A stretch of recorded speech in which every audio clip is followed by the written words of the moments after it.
Hi, I'm Melanie Souza and welcome to Gluten-free and Loving It. Today we're going to cook something really special to me because I've been making biscotti for years and decorating them really kind of cool and sending them out as gifts. And of course I love them, so that's why I made them for other people. But then when I had to go gluten-free, I was quite disappointed because I couldn't eat them anymore. So I have found a recipe that is gluten-free almond biscotti. So we're going to do that today. Okay, first we're going to get a large bowl. We need 2 bowls to start off with this recipe. And we're going to start with our wet ingredients. And the first ingredient is 2 eggs, 2 large eggs. The second thing is, this is something I don't know if you've used a lot of. It is a 1/2 cup of coconut cream.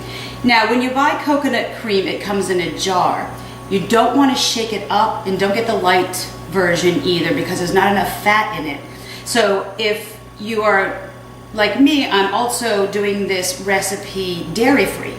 So you can either use ricotta cheese or you can use this coconut cream.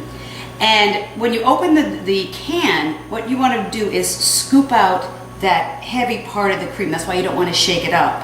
And it's better if it's at room temperature. So we have a 1/2 cup of the coconut cream. I'll put that right in here. The next thing is a 1/4 cup of almond butter. Now this is at room temperature, so it's going to be a little loose. I'm going to put that in there. And our next thing, this is almond oil. You can use, because I am doing this dairy-free as well, you can use butter, melted butter, or you can use this coconut oil. I said almond oil, I meant coconut oil. Okay, the next ingredient is, this is a 1/4 cup of unsweetened coconut milk. If you don't want the coconut milk, you can use unsweetened almond milk, or you can use milk. If you are using something that is dairy, that has dairy in it, but we're not doing that today. And the last wet ingredients, there's 2 ingredients here. This is a teaspoon of vanilla extract. It calls for almond extract, but I don't particularly care for that artificial almond flavor, so I chose to use the vanilla extract because this is what I do when I made the regular biscotti that was not gluten-free. And there's also a 1/4 of a teaspoon of liquid stevia, and that's something that this is the first time I've ever used it, so wish me luck on this one. And what we're going to do is we are going to whisk it up and get all the ingredients nice and mixed together. You want to make sure they're all nice and blended so there's not lumps of any particular ingredient. Okay, and once we have that all nice and mixed, I'm going to just put it to the side here, and we're going to combine our dry ingredients. Now because this is gluten-free, we are not using wheat flour or white flour. We're going to be using something called almond flour. And this is basically just ground up almonds. And in the form of a flour, you can see that it's fairly similar to a flour consistency. And so that's 3 cups of almond flour. And of course, slivered almonds. This is a 1/2 cup of slivered almonds. There's an interesting ingredient to put in this. This is a 1/4 cup of unsweetened chocolate, or cocoa powder, I should say. I prefer the dark chocolate blend as opposed to the milk chocolate, but you can use whatever one you prefer in your recipe. And this is 2 tablespoons of coconut flour. When you're cooking gluten-free, there's so many different options of flours that you can use. There's almond flour, there's coconut flour, there's brown rice flour, there's sorghum flour. I mean, there's just a variety that you can choose from. But for this particular recipe, we are using the almond flour and the coconut flour. And our last dry ingredient is our chocolate. And this is 2.5 ounces. I chose to use a dark chocolate. And when you're using dark chocolate, you want to make sure that there is no milk in it if you are doing it milk-free as well, or dairy-free. This is an 85%, so it's not super sweet. And actually, since I've been using this, it's really difficult to eat any chocolate that's a lower percentage of with sweetener in it, any kind of sugar. So this is a really low amount of sugar in it. And you just get used to it after a while. And the other stuff seems so sweet. We're going to put the dry into the wet. And I'm going to do it a little bit at a time, just so I make sure that everything gets really blended. You don't want to have any dry lumps in the mixture. Now this is going to get pretty thick as you continue to add the dry mixture into the wet mixture. It's already starting to do that.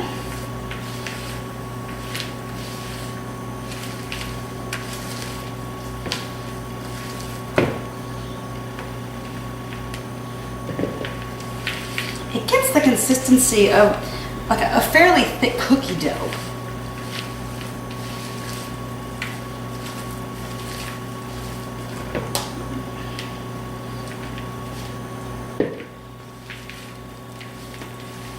Another reason I like to add just a little bit at a time, because it gets a little stiff and it gets harder to mix. If you put it all at once, it'll just be mixing, and it seems like you're mixing forever.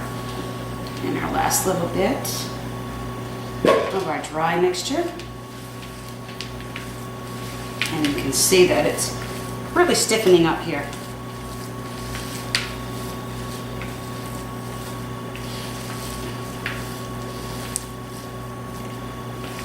Okay, now we have this ball of batter here, this chocolate batter. And we're going to start with a pan. Now, with your pan, I chose to use a Silpat pad. You can also use parchment paper. And that way you don't have to put oil on the pan or any type of grease, and it won't stick to the pan as it's cooking. And you need to take it off because we're going to be doing a second bake on this. So I have my Silpat, I have my pan, and what we're going to do is form a log on the pan. So we're just going to put this big lump. So nice and chocolatey. And we're going to form this into a 12 by 4 inch log. And the reason you want to, usually I'm not that precise about when I bake, and if you're putting a tablespoon of, when you're making cookies, you put a tablespoon of the dough. But on this, I really stay precise, and I use my ruler to make sure that I'm getting a nice 12 by 4 inch log. That way I can get the right amount of cookies out of the dough that you're supposed to get, because we need to cook, we're going to be cutting this after into 15 slices. So by having it 12 inches, they're going to be 3/4 inch slices, and we'll be able to get 15 out of them. Now, as I'm starting to form this into the log, if it gets a little too wet, it starts to stick to your hands, you can use a little bit of flour. I have here, this is a brown rice flour. You can use whatever flour. You could use your coconut flour. You can use, I wouldn't use the almond meal.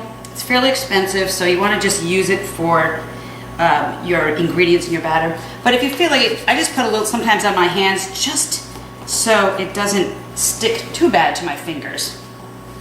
And I'm going to form this beautiful chocolate almond log.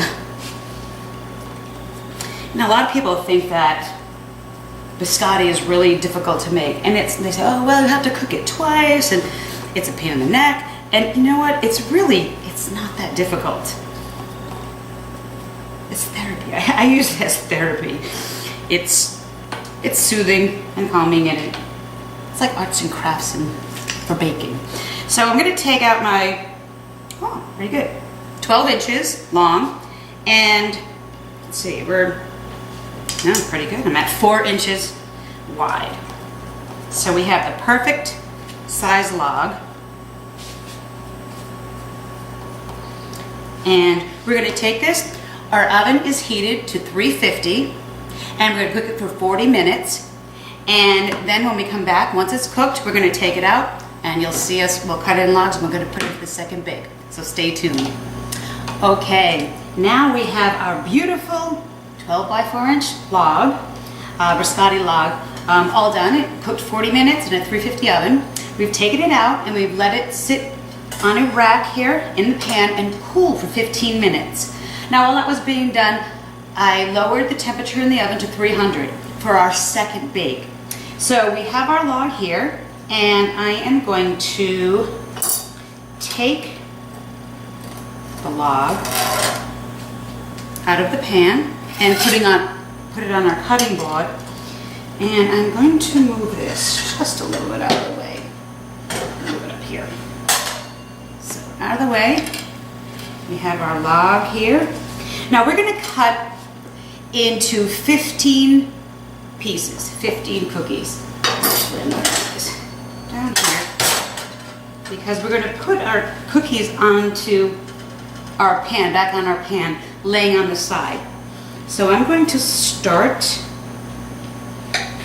and I'm using a serrated knife, and as I cut them, I'm going to put them back on the pan on their side. So I'm going to put these back into our 300-degree oven for 30 minutes total. We're going to do 15 minutes on one side. At the 15-minute mark, I'm going to turn them over and we're going to put them back in for another 15 minutes to dry them out and to crisp them up. Okay, here we have it. We have our double-cooked biscotti and they've cooled off. And now I want to take it to another level. I want to decorate them some. I'm going to leave some plain with nothing dipped on them. And then I'm going to dip some in chocolate. We have a dark chocolate that we're going to use. I'm going to melt that. And we also have some crushed dry roasted nuts, unsalted, and I have some coconut. Since basically it's chocolate, coconut, and almonds in our biscotti, I wanted to use toppings that kind of went together with what's in the biscotti itself. So what we're going to do is we're going to melt the chocolate in the microwave, and when we come back, we're going to decorate these beautiful biscotti. Okay, now that we have our chocolate melted, we're going to start dipping our biscotti in the chocolate. Now, the chocolate I'm using for the dipping is slightly sweeter than the chocolate we used inside the cookie, because this is not really sweet. We only used some stevia, and you get a little bit of sweetness from the almond butter and from the chocolate that we put in. So we can go with a little bit sweeter on the topping. So this is about a 72% cocoa, where inside the chocolate, inside the biscotti, we have an 85% cocoa chocolate. So it's not quite as sweet. So first we're going to do, we have a pan, and this is a pan basically that we cooked the biscotti in, and we have our silpat down. If you don't have a silpat sheet, then you can use your parchment paper. But we need something so when we lay the chocolate down, it won't stick. So right now I'm just going to use the same pan that we used to cook with. So we're going to take a biscotti, and sometimes people will dip just the end. I like to dip the whole side. If you're going to put chocolate on, you might as well put it on, go all the way with it. So I'm going to make a few just plain. So we're going to dip it in. And once you have it dipped, you just put it chocolate side down on the silpat. And I'm going to do a few of these like this. And now if I want to add some of the toppings, we're going to do the same thing. We'll dip. Make sure it's really nicely coated so it can grab onto the topping, and put it right down into whatever topping you're choosing. So this is the nuts, you can see it's on there, and then again, flat the nut side down on your pan. And we'll do a coconut, same thing, really get it in, squeeze it in, and it's on there, and put it down. And you're going to continue until you've finished all the biscotti. So we're going to finish these up. I actually ship these cookies up to my mother every year up in the Northeast, and she hides them. She puts them in the freezer, and she takes one out at a time, and she won't let anybody have them when they come over to visit for the holidays. She just keeps them for herself. She loves them. And every time she runs out, she's asking me if I'm making biscotti again, because she doesn't have any more left. So I'm gonna have to make her some, again, for Christmas and send them up. So we're on our last one here. And so once we have them all dipped in toppings, then we're gonna take them and we're gonna put it in the refrigerator just for 15 minutes. I mean, they can stay in as long as you wanted, but 15 minutes should harden up the chocolate so that we can plate them, and we're on our way. So here we have our biscotti. I just took them out of the refrigerator. They've been in there for about 15 minutes just to harden up the chocolate. And I have my plate all ready here. I have a couple of the biscotti, which I didn't dip with anything. I just left them as they are. And I'm gonna just take them off, and you can see how easily, I'll find one. Here's one that just has the chocolate on it. It just comes right off. And look at how smooth and perfect that looks. It looks so beautiful. And it looks totally professional. And they are just make a wonderful presentation to give to family, friends, if you have a party for the holidays. I mean, it is just really a nice, nice presentation. And we just put them on our plate in some sort of order. Put these on here. This is, I just love this. It's my new favorite thing, this Silpat. I like my parchment paper, but this Silpat is really nice because it's reusable and it will last a long time. So we can put them right on here. And we have our beautiful tray of gluten and dairy-free chocolate almond biscotti. I'm Melanie Souza for Gluten-free and Loving It. Enjoy.